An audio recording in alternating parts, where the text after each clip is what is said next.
Salute a tutti! Sul riso sardonico sono state rese diverse interpretazioni, spesso dettate dalla pura fantasia personale, che sono state raccolte in poche voci nell'enciclopedia online Wikipedia. Il riso sardonico è descritto nell'Odissea da Omero e riportato in seguito via via da diversi autori greci e latini, a dimostrazione che il termine sardonico esisteva prima della civiltà latina e ancora prima di quella greca. Nella credenza popolare è radicata l'idea che tale riso sia stato causato dall'ingestione di erbe o piante velenose.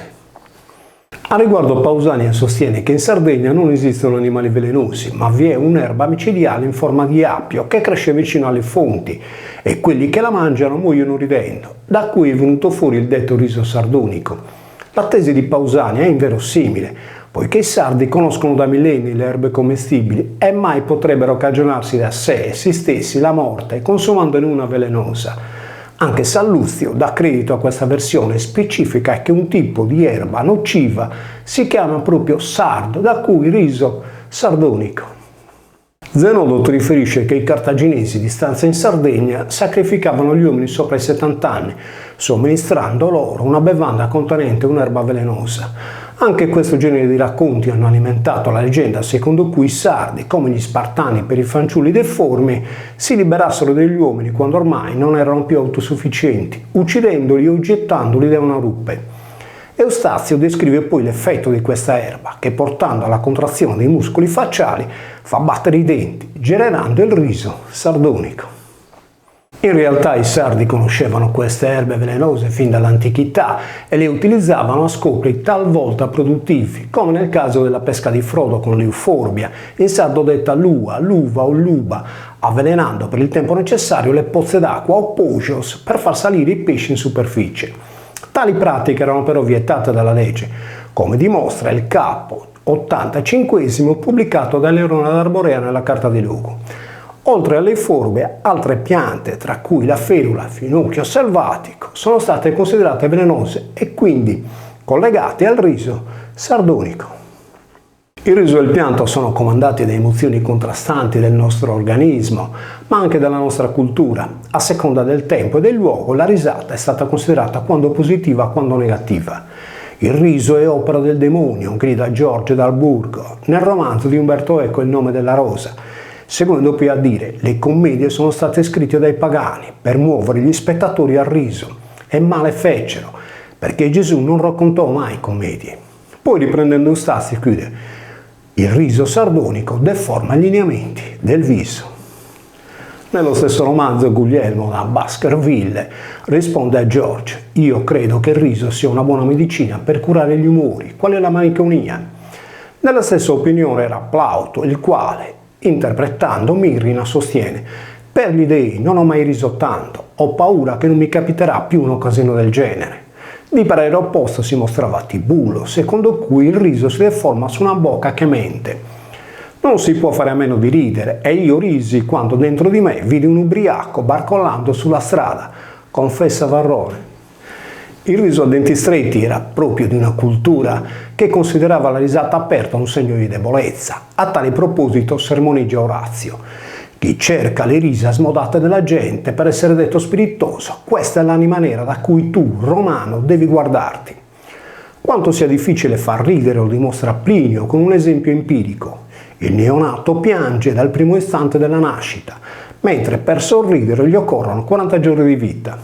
Una risata, anche la più graziosa, tradisce la donna nascosta dietro l'angolo, narra Orazio. Ovidio con una allegoria irride un amante che, come un uccellatore con la sua preda, era inciampato sullo stesso vischio. Scrosci di risate rimbombarono nel tribunale quando Cicerone ricordò che Verre, per pura e ingenua dimenticanza, non aveva pagato le tappezzerie che gli erano state inviate. Una risata vi seppellirà. Era la frase attribuita all'anarchico Michael Bakunin durante i muti del Maggio francese nel 68. Per questo, parlando di Claudio, Svetonio dice che nonostante avesse un bell'aspetto, la sua risata era sgradevole. Una risata vi salverà, aveva pensato Nepote, nel momento in cui racconta di Epaminonda, il quale, condannato a morte, uscì indenne dal processo, dopo aver fatto ridere con una battuta l'intero popolo. Non vi è risata più preferita di quella di una fanciulla, recita Catullo, seguito da Quintiliano, il quale paragonava il sorriso di una graziosa a loro. Circe domandò alla sua ancella a Criside: «C'è qualche neo nella mia bellezza?» Dopodiché ella provò l'espressione che il riso disegna sul volto degli innamorati, narra Petronio. Spesso si ride sulle disgrazie altrui, recita un detto universale. A tal fine Cicerone scrive che in cose tristissime si provocano grandi risate. Gelio, con una massima sul defunto ancora caldo, così ironizza: le lacrime di un erede sono risate sotto una maschera. Marziale si vergogna del suo modesto mantello quando pensa: quante risa potrà suscitare se lo accosta una toga del Palatino? Nella casa di Birrena, donna di alta classe, durante le feste a base di vino, la risata era il condimento per intrattenere gli ospiti, trascrive Apuleio. Ridendo si può dire la verità, filosofa Quinto Lasio Flaco, per dimostrare che talvolta occorre prendere sul serio chi ride pesando la risata. Uno su tutti è diventato famoso il detto latino risus abundat in ore stultorum, vale a dire il riso abbonda nella bocca degli sciocchi. Tale massima è stata accreditata a Tacito, a Virgilio, a Meandro. Luciano De Crescenzo sostiene, ironizzando, che il motto è stato messo in giro da un antenato di Moravia. Vico lo riconduce alla divina sapienza, poiché il limite della risata sta nel verbo abundat. Per quanto si dovrebbe ridere, direbbe Seneca, se non parliamo di riso sardonico? Lucano aveva associato il riso sardonico a Talos, il gigante di bronzo al servizio di Minosse, che a Creta uccideva malcapitati stringendoli al suo corpo incandescente. Per questo Plutarco crede che il riso sardonico sia il riso di una persona impazzita. Esiodo, allo stesso modo, classifica il riso di Giove sardonico, quando il dio si accorse che Prometeo aveva rubato il fuoco. Dunque il riso sardonico poteva essere una risata d'ira, come ipotizza Eustazio. In sintesi, Omero descrive il riso sardonico come un riso forzato o luttuoso, mentre Platone lo considera un riso arrogante. Eudemo però aggiunge un dato importante e sostiene che esiste una pietra chiamata riso sardonico. In effetti in natura è presente un minerale detto sardonice, scritto in nominativo singolare latino sardonus, come il greco antico sardonus. In ablativo singolare la sardonice è riportata con sardonuche e traslittera dal latino al sardo la voce sardonuche, che vuol dire letteralmente nuche sarda o noce sarda. La gemma preziosa della sardonice acquisiva il suo massimo valore intrinseco man mano che le sue striature si tingevano di rosso intenso. Per questo motivo anche la pietra rossa dell'agata veniva chiamata sardonica. La sardonice era molto ricercata, poiché, come racconta Plinio il Vecchio, adornava il mantello di porpora dei comandanti, tra cui quello di Claudio il Cesare. Un altro minerale con caratteristiche simili alla sardonice è l'andalusite. Lusia, infatti, era la divinità protettrice dei tintori. Perciò Omero chiama la Lusia, scritta Lidia, terra dei Luxion. In terra anatolica, attuale Turchia, la capitale della Lidia o Lusia era Sardes, Sardes o Sardi. Al contrario di quello che si è sempre pensato, sono stati i sardi della Sardegna a portare il loro patronimico in Asia e non viceversa. A riprova vi è un monte sardo nella penisola salentina, un altro sardo in India, un sardorum nella Palestina e Sardica in Bulgaria. Un vicus sardorum o borgo dei sardi si trovava a 36 miglia da Roma. Nella vita di Leone IV è citato diverse volte, poiché dai suoi abitanti ricevette doni per abbellire la basilica di Santa Maria. Tolomeo il geografo aveva citato alcune popolazioni che stanziavano sul territorio dei Lusitani Sardi con il nome di Lusaronensioi, ricordati anche dalla Cors Lusitanorum del periodo romano. Una corte dei Sardi aveva operato sia in Sardegna sia in Africa. I greci, a dimostrazione della loro importanza storica, tra sostantivi e aggettivi chiamavano i Sardi in 11 modi differenti. Apollodoro parla del mare sardonico quando lo descrive solcato dagli argonauti in viaggio per la Tirrenia o Turrenia. Sardonia era infine la commedia e la verga.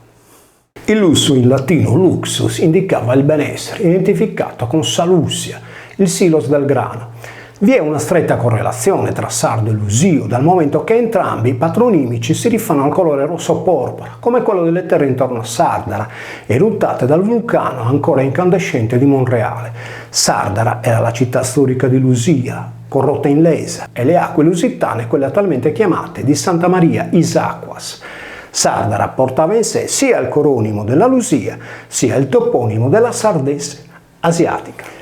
Sardo il Rosso aveva qui, nell'isola sacra aera di Iruzeia, detta Rossa da Esiode e Afrodisia da Strabone, dedicata alle ninfe del tramonto, la sua dimora divina. Sardo era dunque sinonimo di rosso, il colore della porpora del rame, il minerale che trasformava il metallo dorato in gladius o lasius sardo. Lo scrittore Callimaco scrive in un verso: in Sardegna Cupride protegge l'isola. Cuprus è legata al rame come la Sardegna sardo. Infatti la cuprite è il minerale da cui si estraeva il rame e il sardo cupro il recipiente di terra rossa. Si può esaminare linguisticamente il termine sardonico solo se si comprende il significato intrinseco della sua radice, ovvero sia dell'essema sardo. Il riso sardonico è pertanto, nella natura umana della terra sarda, il riso del sole che muore a occidente. Sul sole si indesboccende, il sole se ne sta uccidendo, si dice in sardo per annunciare la morte del sole al tramonto, quando lascia una scia rossastra come il sangue nel cielo. Per questo i lusitani abitavano nella Sardegna occidentale, come gli omonimi di Portogallo e Andalusia iberiche, nell'occidente dell'Europa. Il trapasso dell'uomo dalla terra al cielo avveniva similmente a quello del sole nel corso della giornata o nell'arco dell'anno. I frutti che maturavano nel periodo autunnale venivano per questo detti pomi della morte. Tra gli altri sono citate con il prenome pomo o malum la mela cottugna e il melograno. I romani chiamavano malum punicu o punica granatum il melograno, poiché il suo fiore rosso intenso, detto bocciolo di rubino, come riporta Plinio Vecchio, veniva utilizzato sia in ambito medico sia come tintura per i vestiti. Punico, o meglio punico, vuol dire in sardo lussuoso, come la Lusia o la Sardica, per cui la mela punica era la mela granata, poiché una volta giunta a maturazione, quando si apriva mostrava i denti o grani russi.